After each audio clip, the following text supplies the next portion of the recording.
So yo what's up and welcome back to my YouTube channel. तो हम इस trading के जर्नी में बहुत सारी चीज़ें सीख चुके, बहुत सारी चीज़ें हम जान चुके। बट अब होता क्या है कि हम इस जगह से नॉलेज लेते, उस जगह से नॉलेज लेते, इस जगह से नॉलेज लेते, हम हर जगह से नॉलेज लेके खुद के दिमाग में कचरा भर देते। आई मीन कचरा मतलब कि नॉलेज ही भर देते, बट नॉलेज का क्या काम जिससे आपको खुद को हानि पहुंच जाए।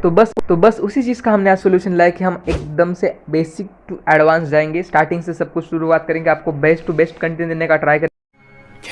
बट आपको इस वीडियो को पूरा देखना है। आपको अगर वीडियो पसंद आती है तो आपको सब्सक्राइब, लाइक, शेयर, कमेंट करके जाना है और मेरे को भी सपोर्ट करना है और आपको भी मैं बहुत अच्छा कंटेंट देने का ट्राई करूंगा। सो बात करें कि हम ट्रेडिंग प्लान के अंदर क्या इंक्लूड कर सकते हैं, आपको क्या क्या चीज़ों का ध्यान रखना है। सो स्टार्ट करते हैं इस वीडियो म्यूजिक को बस इसी चीज़ के साथ। तो इस प्लान के अंदर हम कुछ 6-7 पॉइंट्स के ऊपर बात करेंगे जो कि बहुत ज़्यादा इंपॉर्टेंट है। तो हम बात करेंगे टेक्निकल एनालिसिस की, या फिर टेक्निकल्स की, कैलकुलेशंस की, रूल्स की जो कि हमें फॉलो करने। बाद में हम गाइडलाइंस के ऊपर भी बात करेंगे, देन मोटिवेशन सिस्टम्स के ऊपर बात करेंगे, brake system, improvement system and disaster management के ऊपर बात करेंगे। तो शुरू करते हैं बस टेक्निकल के साथ। सो बात करें टेक्निकल्स के ऊपर, तो आपको ना फर्स्ट डिसाइड करना पड़ेगा कि आपको किस टाइप का ट्रेडर बनना है। तो आप बन सकते हो लाइक इंडिकेटर ट्रेडिंग कर सकते हो, प्राइस एक्शन ट्रेडिंग कर सकते हो, स्मार्ट मनी कंसेप्ट यूज कर सकते हो, या फिर आपको ट्रेंड ट्रेडिंग करनी होगी, या फिर ब्रेकआउट ट्रेडिंग, या फिर रिवर्सल ट्रेडिंग। अगर आप बिगिनर हो तो आपको मेरे ख्याल से, आपको मेरे एक्सपीरियंस के हिसाब से तो आपको रिवर्सल ट्रेडिंग ट्राई करनी चाहिए। बहुत ईजी है। जैसे कि आप मैं एग्जांपल बताता हूँ, समझो। वैसे ट्रेडिंग के अंदर ना आपको ये 3-4 पॉइंट्स का ना ध्यान रखना है, जैसे कि मार्केट स्कैनिंग, बाद में एंट्री के बाद एग्जिट, बाद में टारगेट, स्टॉप लॉस और इंपॉर्टेंट सपोर्ट और रेजिस्टेंस। तो बात करें, समझो कि इंपॉर्टेंट सपोर्ट और रेजिस्टेंस की, देखो अगर आपको पता है कि मार्केट ये से ऐसे घूम रहा है, तो मार्केट अगर बार बार यहाँ से नीचे गिर रहा है, बार बार यहाँ से ऊपर जा रहा है, तो आपको 2 ही इंपॉर्टेंट सपोर्ट रेजिस्टेंस रखने हैं। या ना कि आपको मार्केट ऐसा ऐसा घूम रहा है तो आपको ना ऐसे ऐसे या फिर ऐसे 3-4 लाइन लगाकर आपका पूरा चार्ट या फिर अपना दिमाग खराब करना है। ऐसा नहीं करना है आपको सही इंपॉर्टेंट सपोर्ट और रेजिस्टेंस प्लॉट करना है। जितना सिंपल रखोगे उतना मजा आएगा आपके चार्ट के अंदर।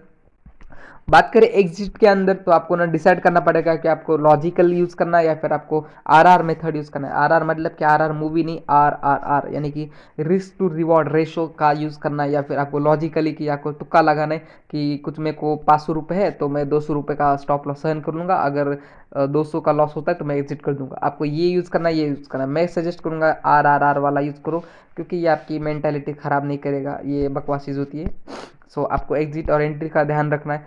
सो ये होता है रिस्क रिवर्सल ट्रेडिंग ना। एग्जांपल अगर मैं दूँ कि चार्ट के अंदर रिवर्सल ट्रेडिंग कैसे होती है, समझो कि अगर ये आपका रेजिस्टेंस है, ये आपका सपोर्ट है। समझो मार्केट घूम रहा है ऐसे, अब मार्केट यहाँ पर आ चुका है 2 बार, 3 बार, 4 बार, या फिर समझो कितने भी बार आया होगा रेजिस्टेंस।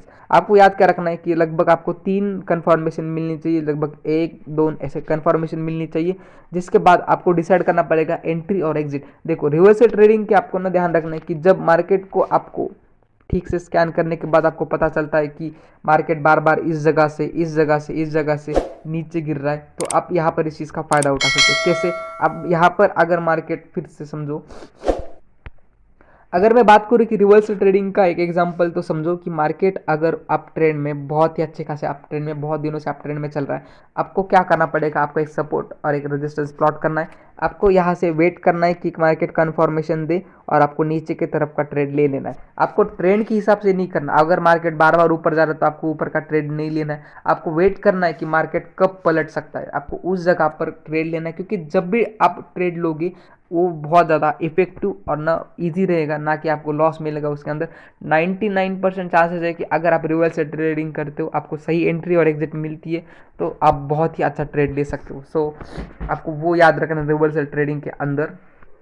तो चलो समझते हैं आप कैलकुलेशन के ऊपर। देखो कैलकुलेशन के ऊपर आपको समझने के लिए आपको समझना है कि आपका बजट, अब बजट क्या हो सकता है। समझो अगर आपके पास 5000 रुपीज़ है, 5000 रुपीज़ होने के बाद अगर आप बैंक निफ्टी या फिर इंडेक्स में ट्रेड करते हो, समझो एक लॉट आपको पड़ता है यहाँ पर 5000 का अगर आप एक लॉट लेते हो जिसके अंदर आपको 2000 रुपीज़ का लॉस होता है, तो आपको लगभग यहाँ पर आपका 40% आपका कैपिटल जा चुका है। लगभग कैपिटल जाने के बाद आपके पास बचता कितना है, 60%। यानी कि आपके पास 3000 रुपीज़ बचते। अब इसमें क्या करोगे आप, अब रिकवरी करने की कोशिश करोगे। हाँ, हो सकता है अगर आपका रिकवर करने की कोशिश करते हो, बट अगर ये भी चला गया तो आपका कितना माइंडसेट खराब होगा, आपका लॉस कितना होगा। तो आपको ना कैलकुलेशन के ऊपर याद क्या रखना है कि आपको अमाउंट यानी कि बजट सही रखना है। समझो अगर आप एक लॉट से ट्रेड करते हो बैंक निफ्टी के या फिर कोई भी इंडेक्स के अंदर, समझो कोई भी इंडेक्स आपका, ठीक है, एक लॉट से ट्रेड करते हो और आपको अगर 5,000 के आसपास लग रहा है बजट, तो आपको कम से कम आपका बजट रखना होगा 20,000।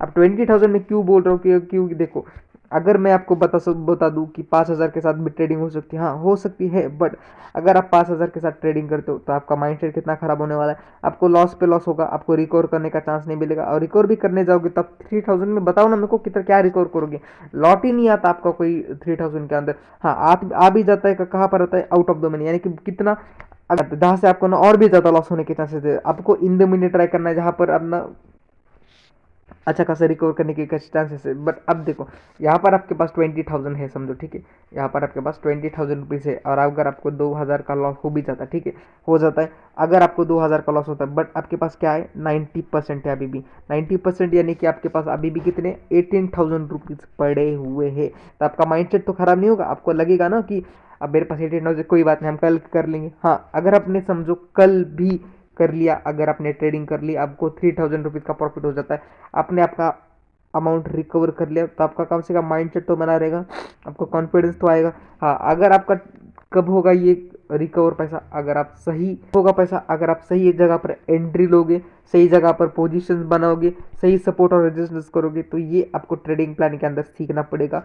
तो अब ताकि आपका पैसा जाए ना, आपको रिकवर भी करना मिले, और कैलकुलेशन के अंदर समझना है कि आपको अगर बजट कितना रखना है, आपको रिस्क टू रिवॉर्ड रेशियो यानी कि RRR आपको कितना रखना है, 1:2 रखना है, 1:1 या फिर 1:8 रखना है, आपको ऐसा रखना है रिस्क टू रिवॉर्ड रेशियो, आपको यहाँ पर ध्यान देना है कैलकुलेशन के ऊपर।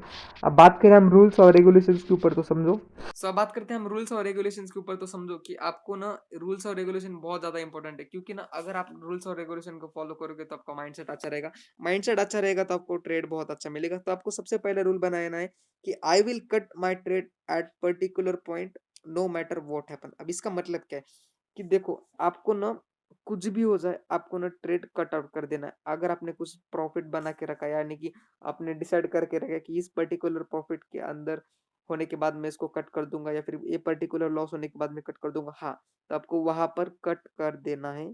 फिर चाहे कुछ भी हो, आपको कितना भी प्रॉफिट हो या फिर कितना भी लॉस हो, अगर आपने डिसाइड करके रखा है कि आपको, मेरे को 500 रुपये पर लॉस हुआ है, तो अगर मैं उसको कट कर दूंगा ट्रेड को, तो आपको वही के वही कट करना है, आपको ना कि उसको और बढ़ने देना है। तो ये तो हो गया रूल नंबर 1। अब इसके बाद बात करें सेकंड रूल की, तो होगा कि अपना नो एवरेज लॉसिंग। अब इसका मतलब क्या है, देखो अगर आप नो एवरेज लॉसिंग मतलब क्या होता है, देखो अगर आपने एक लॉट लिया है, अगर आप एक लॉट के साथ ट्रेड करते हो, आपके ऊपर उसके अंदर आपको लॉस हो रहा है, तो आपको दूसरा लॉट लेना नहीं है, उसके ऊपर लॉट ऐड नहीं करना, ताकि आपको लगे कि बहुत भाई साहब प्रॉफिट हो रहा है।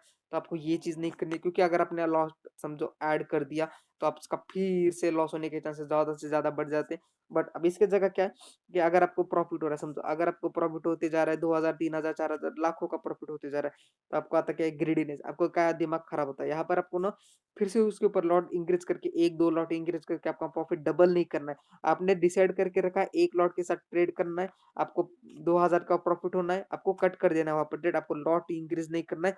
फिर चाहे आपको लॉस हो या फिर आपको प्रॉफिट हो, आपको लॉट इंक्रीज नहीं करना है वहां पर। तो ये थे आपको नो एवरेज लॉसिंग। अब दूसरा क्या है कि नो एंट्री पॉइंट की बात करें, तो आपको ना एंट्री, अब एंट्री किसी की न्यूज या फिर किसी का सुनकर आपको नहीं लेनी, आपको खुद के नॉलेज के ऊपर, खुद के एनालिसिस के ऊपर एंट्री लेनी है। आपको किसी का सुन के वगैरह न्यूज़पेपर में कहीं पर पढ़ा होगा, या फिर किसी ने बोल दिया, या फिर ये यूट्यूबर ने बोल दिया, वो यूट्यूबर ने बोल दिया, तो ये करके नहीं करना है आपको। आपको खुद के एनालिसिस, खुद की ट्रेडिंग के एक्सपीरियंस के बेसिस के ऊपर आपको ट्रेड लेना है और आपको एंट्री करनी है। तो वो तो हो गया। अब दूसरा क्या है, नो होल्डिंग। अब यहाँ पर नो होल्डिंग का क्या मतलब है, आपको बिल्कुल भी होल्ड नहीं करना। समझो आपको प्रॉफिट हो रहा है, प्रॉफिट हो रहा है, आपको लाखों का प्रॉफिट हो रहा है, या फिर 10,000 का प्रॉफिट हो रहा है, आप कहते हो कि अब कल भी प्रॉफिट होने वाला है, मुझे पता है कि कल मार्केट ऊपर जाने वाला है, तो आपको मैं इसको होल्ड करूंगा। नहीं करना है। क्या पता कल मार्केट नीचे गिर गया, आपने पूरा पैसा कमाया तो खत्म हो गया, नहीं करना है आपको। समझो लॉस भी हो रहा है, समझो आपको लॉस हो रहा है, यहाँ पर लॉस हो रहा है, आपको 10,000 का लॉस हो रहा है, समझो आपको लगता है कि कल मेरे को 101% प्रॉफिट होगा, आपको आपको क्या बोलते हैं, ओवर कॉन्फिडेंस आ जाएगी कि आप भाई साहब मैंने बहुत लॉस कर लिया, अब मैं प्रॉफिट कमा लूंगा कल के कल, तो आपको उसको होल्ड करोगे। तो बाद में पता चलता है कि पता चलता तो बाद में आपको पता क्या चलता है कि कल भाई साहब मार्केट और भी ज़्यादा नीचे गिर गया और मेरा बहुत ज़्यादा तगड़ा लॉस हो गया। जो मेरा लॉस था 10,000 का, अब उसका 20,000 कर दिया है मैंने, तो आपको नहीं करना है। आपको डिसाइड करना है, अगर समझो लॉस हो रहा है मेरे को भाई साहब ₹1000 का, हाँ, तो मैं कट कर दूँगा ट्रेड, ठीक है, कोई बात नहीं। तो आपको कल ट्राई करना है फिर से एक बार, प्रॉफिट हुआ, बहुत अच्छी बात है, माइंडसेट बहुत अच्छा बना रहेगा। हाँ, प्रॉफिट हो रहा है आपको, समझो कि लगभग 10,000 का प्रॉफिट हो रहा है। आपको लालच आ रहा है कि अब मेरे को लालच आ रहा है, समझो ऐसा भी होता है, ठीक है? अगर आपका प्रॉफिट होते जा रहा है और आपको थोड़ा-सा भी लगे कि आपको लालच आ रहा है, आपको कट कर देना है, लैपटॉप बंद कर देना है और सो जाना है। आपको कोई भी चिंता की ज़रूरत नहीं है, आपको बस कट कर देना है, आपको कोई भी होल्डिंग और फिर प्रॉफिट के ऊपर ग्रीडीनेस लानी नहीं है।